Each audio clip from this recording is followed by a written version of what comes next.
Peste para sa mga mangingisda sa isang lawa sa San Pablo, Laguna ang mga naglipa na rong isda na pang-aquarium. Lumalabas po sa isang pag-aaral na inaagaw ng mga naturang isda ang teritoryo ng mga native na isda roon at pwede pang magdala ng parasite na magdudulot ng sakit. Ang tugon po dyan ng LGU. Sa pagtutok ni Von Aquino. Sa Sampaloc Lake na pinakamalaki sa 7 lawa ng San Pablo City, Laguna, iilang tilapia at ayungin pa lang ang nahuli ni Totoy Aguaso nitong tanghali. Pero may nahuhuli siyang mga isdang hindi likas na nakatira sa lawa. Ito yung flower horn at ito naman yung tinatawag nilang jaguar. Ang mga ito mukha lang ordinaryong isda pero itinuturing na nila itong peste. Salot dito. Bakit po? Ay nangangain po ng mga isda eh. Yung mga tilapia, kinakain. Ng flower horn? At saka itong mga jaguar.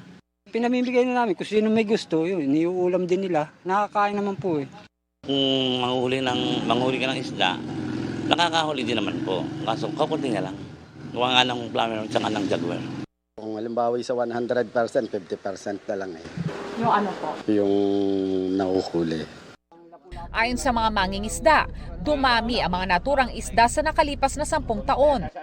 Sa pagsasaliksik ng Ateneo de Manila University Department of Biology at Ateneo Aquatic and Fisheries Resources Laboratory, ang paglipanan ng flower horn sa lawa ay nagdudulot ng matinding pressure sa native biodiversity at banta sa kalusugan ng publiko.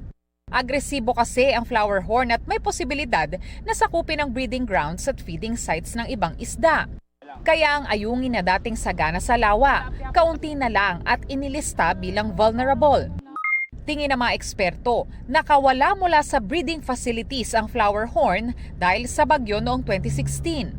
Ayon naman sa City Agriculture Office ng San Pablo, sa kanilang pag-aaral, hindi flower horn kundi Midas cichlid sa mga ito na isang uri rin ng tilapia.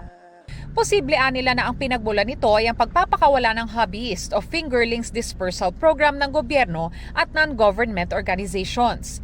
Hinikayat nila ang panguhuli sa mga ito na tinatawag ding golden tilapia. We've started na gawin siyang food products through drying.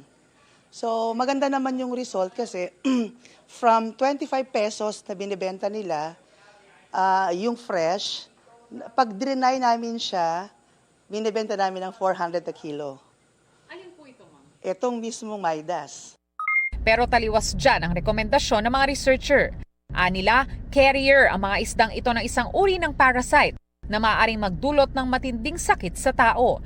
Pero sabi ng LGU, I think further studies should be conducted.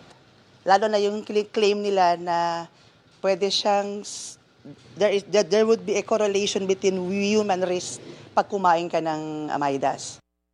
Ayon sa eksperto, hindi ito flower horn, kundi Midas cichlid, no?